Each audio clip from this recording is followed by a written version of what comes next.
there before. They had trained hard for just this eventuality. And if the worst did happen, if the capsules proved necessary in the end, there were still 9 rounds left in her gun.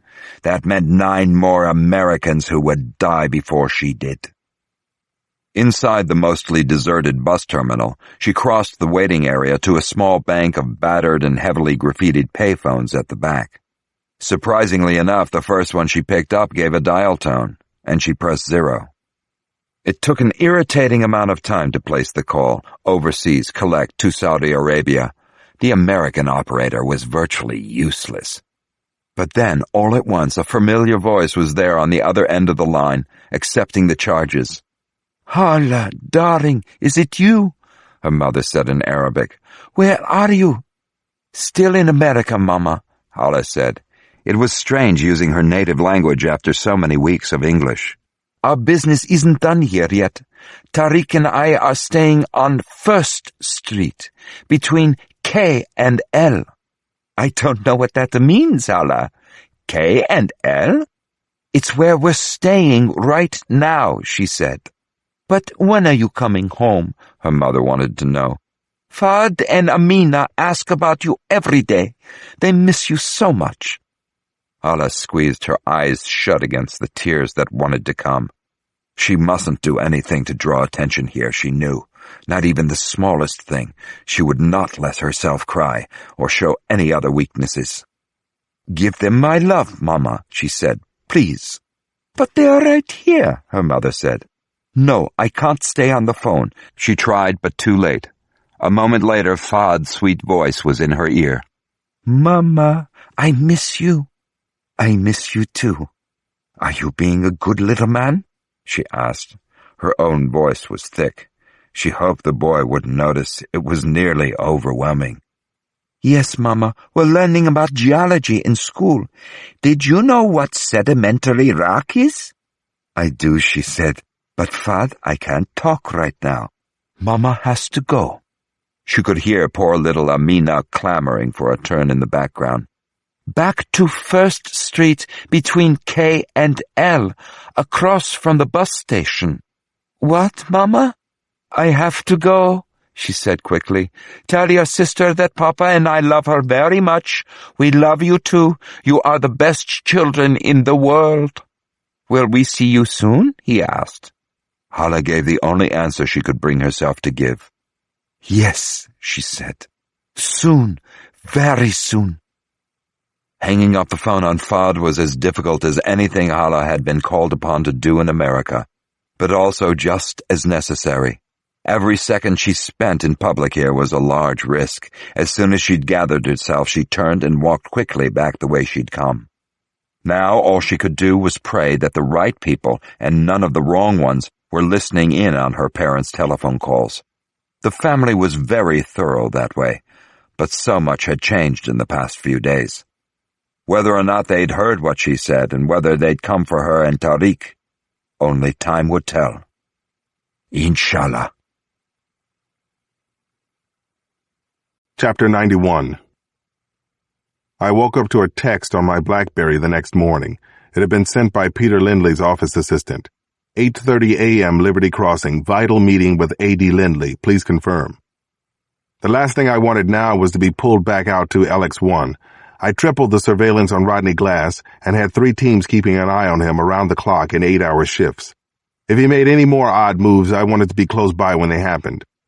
So I was feeling more than a little anxious by the time I got all the way out to Langley. What I expected was a full meeting of our CIA work group, but when I came into the conference room, it was just Lindley and half a dozen of his own case agents and team leaders. 2 stories below, through the glass wall, I could see the command center bullpen buzzing away. "You're here, good," Lindley said, waving me inside. It looked like the rest of them had been at it for a while. Ties were loose, sleeves were rolled up, and the table was littered with files. Most of those had the Bureau's seal stamped on the front. "First of all, we've got a credible line on another accomplice to the kidnapping," Lindley said. One of the agents dropped a file in front of me. I opened it to see a small photocopy of a mugshot, bulldog clipped to what looked like several arrest reports. The name on the photo was Deshaun Watkins. "What about him?" I asked. "Who is he?" His girlfriend came in through one of the hotlines, Lindley said. One of a million calls, of course, but she had a few interesting things to say, namely that Mr. Watkins was recruited online and paid $500 for his services, plus a hit of some kind of high-grade smack. Just like our van driver, Mr. Pinckney, I said. Our first van driver, Lindley said. It seems now that maybe there were two. I started flipping through the file. Watkins had a mile-long record of misdemeanors and a few felonies, including some jail time for armed robbery when he was 16. He'd also done a couple of court-ordered stints in rehab. The girlfriend says Watkins was instructed to pick up a vehicle on the morning of the kidnapping, then back it up to the groundskeeping shed at Braniff and wait for some kind of package to be delivered. After that, she says, he drove it out to Reagan National long-term parking and walked away. The back of the van was locked from both sides, and he never got a look at what he was transporting. Or who put this package into the van, I said. That's right. Smart. Jesus. It was starting to add up to how Rodney Glass could have gotten Ethan and Zoe off campus and still be around for the aftermath. Then all he'd have to do was drive out to the airport, maybe stop to sedate the kids again, and continue on to wherever he wanted to take them. If anything had gone wrong in the meantime, Glass had a firewall of anonymity for himself. Pinckney and Watkins couldn't finger him if they wanted to. They had no idea who he was. None at all. Where's Watkins now? I asked. I saw a few smirks around the table. That's what the girlfriend wants to know, one of the case agents told me. Apparently Watkins skipped town 2 nights ago, along with this woman's younger sister. Sounds like she ran out of reasons for protecting him. She came in with a lawyer this morning and struck up a pretty quick deal. We've got his name out on Wales and every field office in the country's looking for him, Lindley said, but quite honestly, Deshaun Watkins is not our number one concern right now. I looked up from the file. Lindley was just picking up a steel briefcase from the floor. He set it down in front of him with his hands on the double combination lock. Then he nodded to the half-dozen other staff around the table. Excuse me, everyone. Could we have the room, please? Chapter 92. As soon as we were alone, Lindley opened the case. The tough book inside powered up automatically, and he entered a long string of characters to access whatever it was he wanted to show me in private. What you're about to see is a video that came into the Richmond field office this morning. A copy, anyway. The drive it came on is at the lab, but the First Lady asked personally for you to see this. That might have explained why I was the only non-FBI personnel here. Mrs. Coyle trusted me, for better or worse. So far, I felt like I was letting her down. Lindley turned the case around so the screen was facing me, then hit the spacebar to start the video.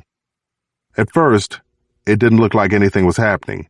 Then I noticed some kind of vague movement, like someone was carrying a camera through a dark room. My pulse ticked up a notch, anticipating what I was about to see. A light of some kind came on, wobbly, like a handheld flashlight. I saw the folds of a dark blue blanket, the camera kept moving, and a hand came into the frame. Then, Zoe's face. She seemed to be sleeping, probably under heavy sedation, I thought, given what Molly Johnson had told me. The shot was too close up to show Zoe's surroundings, but could this be the basement Molly had described? The one that smelled like dirt? Where the hell was it? The date stamp on the video file is for 2 days ago, Lindley said. Not that you can't fake something like that, but it's the best sign we've had so far that they're alive. In fact, it was the only sign we'd had, but I didn't say anything. The camera stayed on Zoe for another 10 seconds or so. Then there was a blur of movement, and Ethan was there. His face was just as filthy as Zoe's, and just as gaunt. At least there was no blood or scars, nothing to suggest they'd been beaten. The son of a bitch is starving them, I said. My eyes welled up. I couldn't help it. Finally, I had to look away from the video. Lindley cleared his throat. There's 23 seconds in all, he said, and then this. The screen went dark. This time it looked like the camera had been turned off. When it came on again, we were looking at a plain white piece of paper with something printed there, in a small, plain font. As the image slowly zoomed in, the words on the page came clear. Believe what you want, Mr. President. It's more of the same, I said. He's turning up the torture. He wants Coyle to watch his kids waste away, just like Rodney Glass had to watch his own son die. Lindley nodded sedately. He took back the computer case and shut it up tight. I'm inclined to agree, he said. That's why we think it's time to put everything on the table.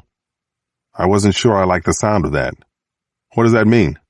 It means, if we're lucky, we've got one last chance to save Ethan and Zoe. We're pulling Glass in for further questioning. What? I know it's a risk, he said, but all we have is circumstantial evidence, at best. We need him to think he's cornered. A confession's our only shot.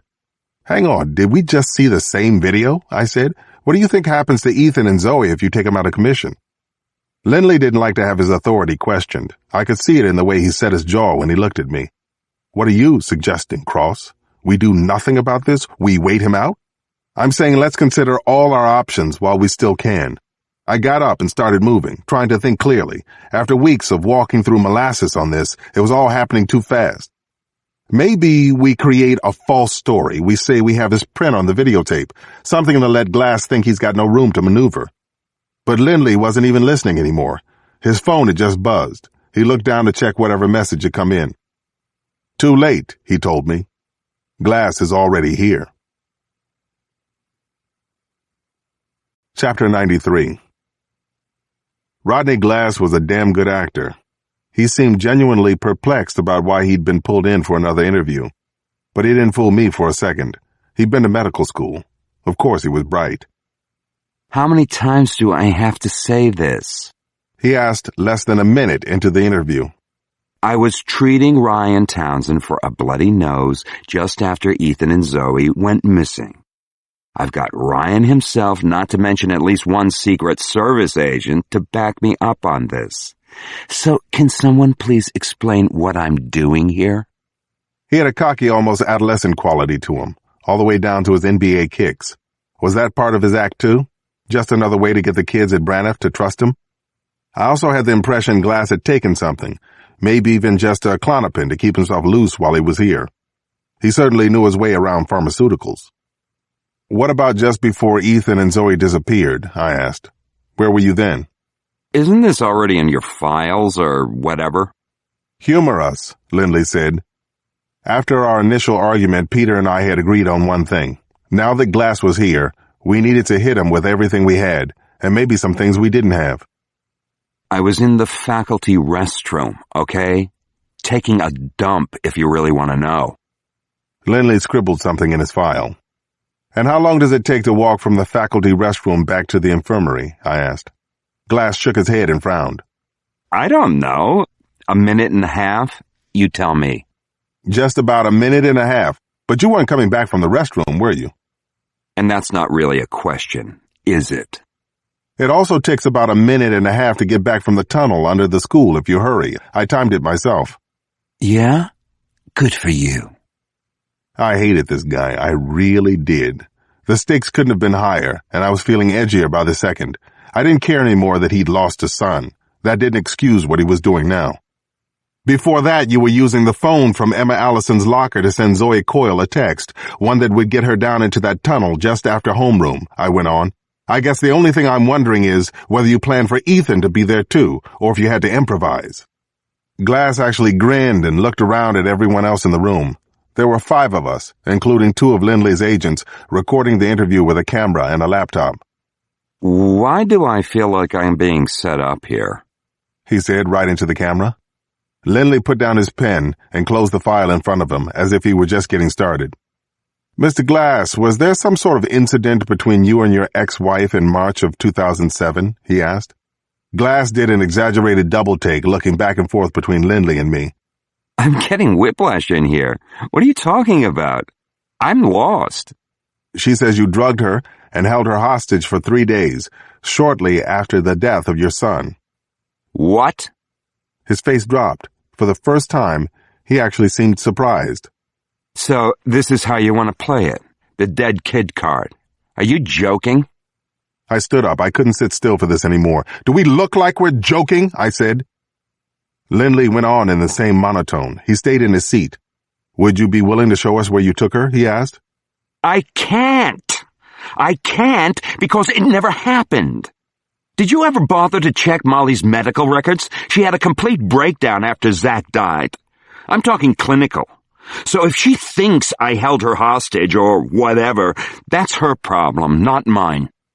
You know, your compassion's a little underwhelming, I said. Yeah, so's your police work. Jesus, if Ethan and Zoe do wind up dead, at least we'll all know whose fault it is. That was it.